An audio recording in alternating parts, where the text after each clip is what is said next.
자, 시편 120편부터 134편에는요 성전에 올라가는 노래라는 표제어가 딱 붙어 있습니다. 이 시편들은 포로 규환 이후에 6월절, 77절 같은 성전을 순례하는 절기에 순례하는 자들이 성전에 이렇게 올라가면서 부르던 노래예요. 각각의 시편은 그 시대와 배경을 달리하지만 성전을 중심으로 사는 하나님 백성의 정체성과 기쁨을 표현하고 있는 것 같습니다. 하나님을 경외하는 가정이 누리는 즐거움을 노래한 128편은요 구성면에서 127편과 한 쌍을 이루고 있습니다. 127편은 여호와께서 집을 세우지 아니하시면 세우는 자의 수고가 헛되며 여호와께서 성을 지키지 아니하시면 파수꾼에 깨어 있으면 헛되도다 라면서 여호와 하나님을 도외시한 모든 수고는 헛되다 이렇게 말하고 있어요. 반면에 128편은 여호와를 경외하며 그의 길을 걷는 자마다 복이 있도다 라고 말하면서 여호와 하나님을 경외하면 그에 따르는 복이 이러이러하다 라고 기록하고 있어요.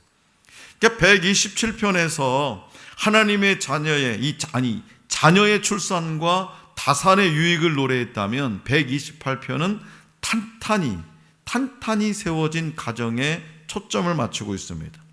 오늘 우리에게 주신 본문 말씀 시편 128편을 크게 두 부분으로 나누어 보면 전반부 1절에서 4절은 여호와를 경외하는 자와 그의 가정에 임하는 축복의 풍성함이 포도나무와 감람나무에 비유합니다.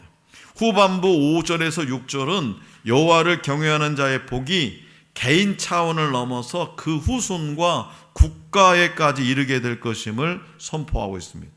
근데 1절에서 4절은 행복에서 복으로 이어지고 또 5절에서 6절은 복에서 순례 시편의 주제라고 할 수 있는 평화로 나아갑니다. 자, 그렇다면 시편 기자는 어떤 사람이 복을 누린다고 하나요? 또 그가 누리는 복은 구체적으로 어떤 것일까요? 자, 본문 말씀 1절에서 4절을 우리 다 같이 받들겠습니다. 다시 한번 시작. 여호와를 경외하며 그의 길을 걷는 자마다 복이 있도다. 내가 내 손이 수고한 대로 먹을 것이라. 내가 복되고 형통하리로다. 내 집 안방에 있는 내 아내는 결실한 포도나무 같으며 내 식탁에 둘러 앉은 자식들은 어린 감람나무 같으리로다. 여호와를 경외하는 자는 이같이 복을 얻으리로다. 아멘. 여기서 시편 기자는 하나님을 경외하고 그분의 길을 걷는 자는 복이 있다고 말합니다. 하나님께 인격적으로 두려움과 존경의 감정을 느끼는 것이 피조물이 창조주 하나님을 향해 지닐 기본적인 태도예요. 회장님 앞에서 말단 사원이 좀 괜히 그냥 두려움을 갖는 것처럼 그런 거죠. 천지의 창조주 하나님 앞에 우리 피조물은 두려움이요 기본적인 태도예요. 자, 존경과 감정을 느끼는 것이 기본적인 태도입니다. 또한 하나님을 경외하는 것은 어떤 태도에 그치지 않고 순종, 즉 여호와의 길을 걷는 것을 포함합니다. 하나님의 길을 걷는 것은 삶의 그릇된 습관을 버리고 하나님이 원하시는 삶, 즉 거룩하고도 선한 하나님의 법도를 따라 사는 것을 가리킵니다. 그래서 하나님을 경외하는 자는 손이 수고한 대로 먹습니다. 이는 하나님이 함께 하시지 않으면 힘써 수고해도 그 결과를 얻지 못하는 모습과 대조를 이루고 있습니다. 수고 없이 거저 얻는 것이 아니라 자신의 땀과 노력에 합당한 대가를 얻는 것이 진정한 축복입니다. 하나님을 경외하는 자는 또 가정의 복을 얻습니다. 자, 3절 말씀을 우리 다시 한번 받들겠습니다. 3절 너무나 중요하니까 시작. 내 집 안방에 있는 내 아내는 결실한 포도나무 같으며 내 식탁에 둘러 앉은 자식들은 어린 감람나무 같으리로다. 아멘. 두 가지 나무가 있어요. 여기서 하나가 뭐예요? 포도나무, 하나는 감람나무. 이 포도나무는 누구다? 아내. 감람나무는 자식들, 자녀들. 자, 그래서 여기서 결실한 포도나무도 그냥 대충 맺혀 있는 게 아니라 막 알이 그냥 탱글탱글 막 빈틈이 없는 포도 있죠. 그러고 생각해 보니까 올해 백구 포도를 별로 못 먹은 것 같아요. 기어요 제가. 아무튼 백구 포도가 그렇게 맛있더라고. 자, 그렇다고 해도 뭐 내일 당장 사오라는 얘기는 아니에요. 자, 그래서 여기서 결실한 포도나무로 비유되는 아내는 온 가족에게 기쁨과 만족을 끼치고 가족으로부터 사랑을 받습니다. 음료를 제공해 주므로 기쁨과 만족을 주는 포도나무는 성경에서 하나님이 사랑하시는 백성을 가리켜요. 또한 어린 감람나무에 비유되는 자식들은 강한 생명력으로 건강하게 자라납니다. 그렇기 때문에 여호와를 경외하는 자의 가정은 그 자녀로 인해서 번성하게 될 것이라고 하나님은 시편 기자를 통해서 말씀하십니다. 여기서 아멘이 크게 나와야 되는데, 자녀를 통해서 번성하게. 아멘. 네. 성도 여러분, 우리 그리스도인에게 하나님을 경외하는 것은요, 중요한 삶의 원칙입니다. 잠언 기자는 여호와를 경외하는 것이 지식의 근본이라고 기록합니다.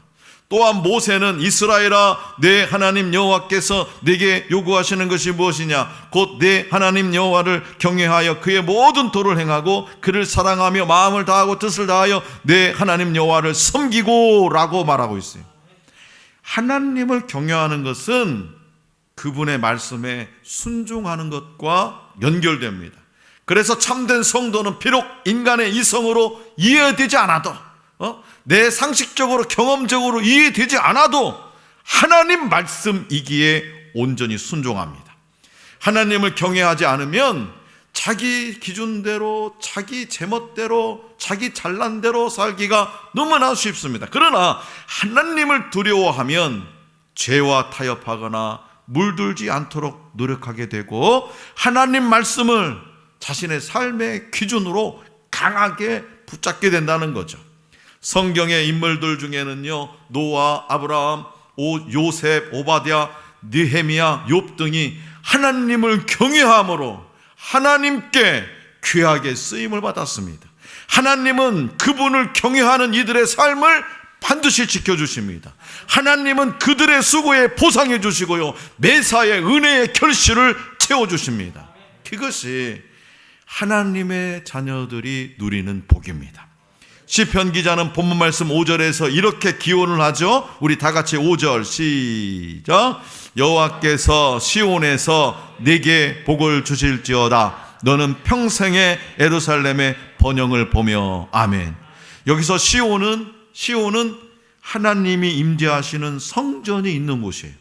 하나님이 임재하시는 성전이 있는 곳으로 하나님과 만나는 곳이에요. 따라서 시온에서 복을 주신다라는 것은 하나님과 만나는 자리, 즉 예배의 자리에서 하나님이 은혜를 베푸신다는 말씀이에요. 그리고 시편 기자는 하나님을 경외하는 자에게 평생의 예루살렘의 번영을 보게 될 것이라고 선포합니다. 예루살렘은 이스라엘 백성들의 신앙의 중심이자 정치의 중심지입니다. 너의 평생에 해당하는 히브리어 원문은 내 생명의 모든 날들이라는 뜻으로 하나님이 내려주시는 복의 완전함을 나타냅니다. 하나님이 우리에게 베풀어 주신 복은 어떤 일시적인 것이 아니라 영원토록이고 영원이라는 시간이고, 그리고 완전해, 완벽해요. 그래서 하나님은요, 그분의 백성에게 복 주기를 원하십니다. 어떻게 하면 내가 복을 줄까? 어떻게 하면?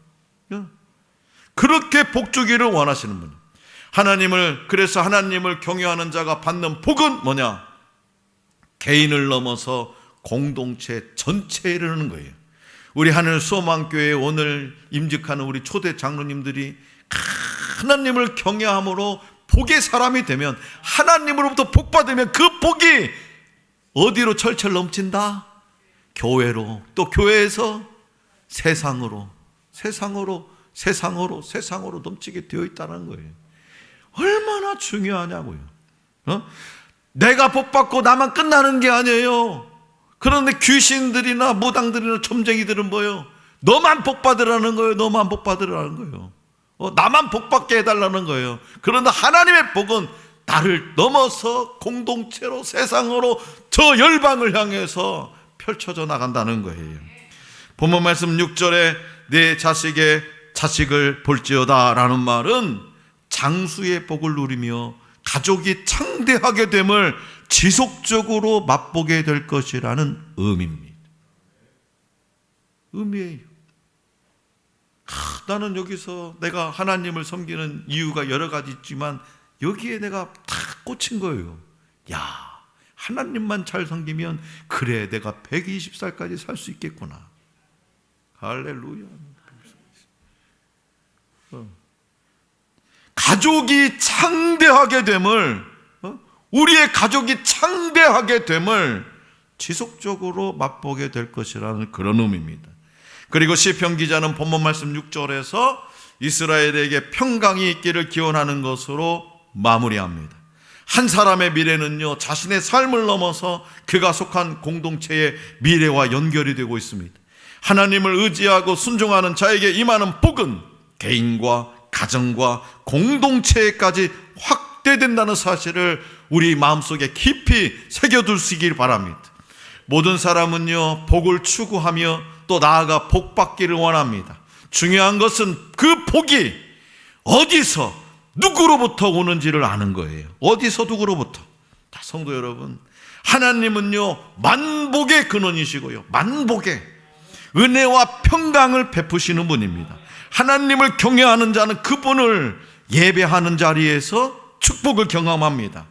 예배 드릴 때 지난 삶을 회개하고 용서받으며 또 선포되는 말씀에서 하나님의 뜻을 깨닫고 내 생각의 주파수를 하나님의 뜻에 맞추게 되어 있습니다.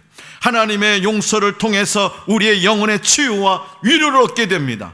또한 하나님의 용서를 통해서 자기 자신을 온전히 드릴 것을 다시금 다짐하게 합니다.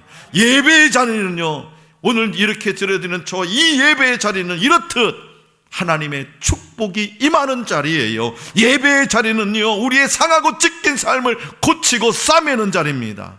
그리고 하나님을 경외하는 자의 복은 자신의 생업과 가정을 넘어서 믿음의 공동체까지 확대됩니다. 다시 말해서 오늘 저와 여러분들의 신앙은 하나님과 1:1 관계에 국한되지 않고 공동체와 함께한다는 사실을 다시 한번 마음 깊이 새겨주시기 바랍니다.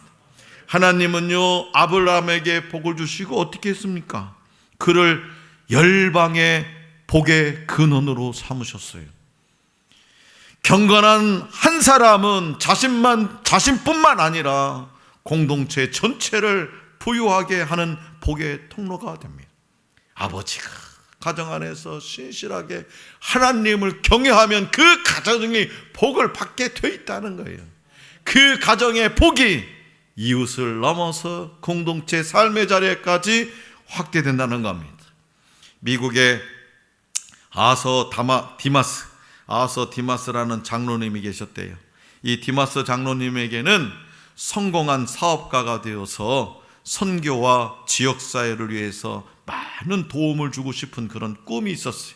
그는 비록 부유한 집안에서 태어나거나 명문대학을 나오지 않았지만 하나님을 섬길 때마다 복을 받는다는 확신을 설교 말씀과 큐티를 통해서 얻고 다음과 같은 5가지 수칙을 평생 지킬 것을 결심합니다. 첫 번째, 주일 성수. 두 번째, 11조. 세 번째, 큐티로 시작하는 아침. 네 번째, 아낌없는 기부와 봉사. 마지막 5번째는 어떤 환경과 여건 속에서도 문제가 생기면 우선 기도. 기도가 먼저라는 거예요. 디마스 장로님의 사업은 매우 번창했습니다. 그는 평생 7억 달러라는 당시로는 엄청난 돈을 벌었는데 자신의 결심대로 이를 아낌없이 선교단체와 사회에 기부했습니다. 많은 교회를 세우고 지역사회를 위해서 많은 도서관을 지었습니다. 주변을 보면 주일 성수를 하고 11조를 드리고 하나님께 기도했던 사람은 많았지만 그처럼 복을 받은 사람은 많지 않았습니다. 그래서 그는 그 이유에 대해서 다음과 같이 말합니다. 저는 성경에 나온 복의 말씀을 정말 믿었습니다. 성경에 나온 복의 말씀을 정말 믿었습니다. 제 행동은 모두 깊은 믿음에서 나온 것이었습니다. 사랑하는 성도 여러분, 하나님은 우리 마음에 소원을 주시고 이루시게 하는 분입니다. 우리의 마음에 소원을 주시고 소원만 주시고 끝나는 것이 아니라 그 소원을 반드시 이루어 주시는 분입니다. 예수님을 믿는 자에게 하나님의 자녀된 권세를 받아서 하나님 나라를 유업으로, 유산으로 받게 됩니다. 이것이 사람이 누릴 수 있는 가장 크고 중요한 복입니다. 이 땅에서 아무리 부와 권세와 좋은 것을 누린다 해도 진리와 생명의 길을 알지 못해서 멸망의 길로 행한다면 그를 결코 복되다 할 수 없으니, 하나님을 경외함은 하나님이 미워하시는 죄를 멀리하고 그분 말씀에 순종하는 겁니다. 하나님을 경외한 길은 좁은 길입니다. 그러나 그 길을 걸을 때 복된 삶이 시작됩니다. 땀 흘려 수고한 대로 정당한 대가를 누리고요, 가정이 화목하게 되고요, 번성합니다. 또 하나님을 경외하는 자의 복은 그가 속한 공동체까지 확대됩니다. 한 사람의 미래는 그가 속한 공동체 미래와 연결되어 있다는 것을 다시 한번 저는요, 이번에 우리 장로님들이 엄청난 복을 받았으면 좋겠어요. 나는 앞으로 새벽마다 기도의 제목이 그거예요. 하나님, 우리 장로님도 복 받게 해주세요. 복 받게 해주세요. 복. 왜요? 그 복이 우리 하늘소망교회의 부흥을 이룰 거니까. 그 복이 우리 하늘소망의 성도들에게 넘쳐나게 임하게 될 것이니까. 나는 앞으로 두 사람만 이제 물고 들어지려고 그래요. 그리고 혼낼 일도 많아요. 이제 왜 그러냐? 우리 교회 운명이 달려 있으니까. 그동안은 제가 젖병 물려준이라고 했었어요. 솔직히 얘기해서 젖병 물려준이라고, 달갱이라고. 그래 먹어. 애가 울으면 어떻게 해요? 젖병 물려줘야지, 달래줘야지. 근데 앞으로 이제 장로님은 젖병 물려주면 큰일 납니다. 그렇잖아요? 나이는 이제 40대 50대인데 아직도 젖병 빨고 있으면 세상이 우습게 알지요. 본인도 자존감도 엄청 떨어지고. 잘못하면 앞으로 혼낼 겁니다.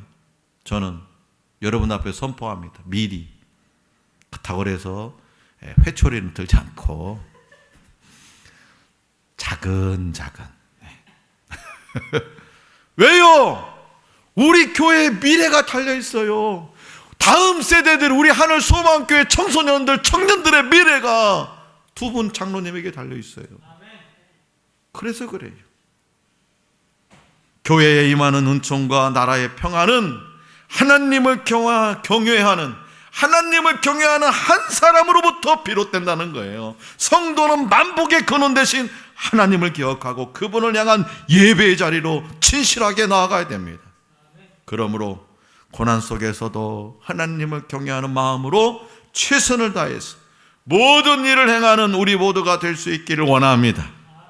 최악의 상황에서도 최선을 이루실 하나님을 믿고 의지하는 하늘 소망의 성도들이 될 수 있기를 간절히 기원합니다.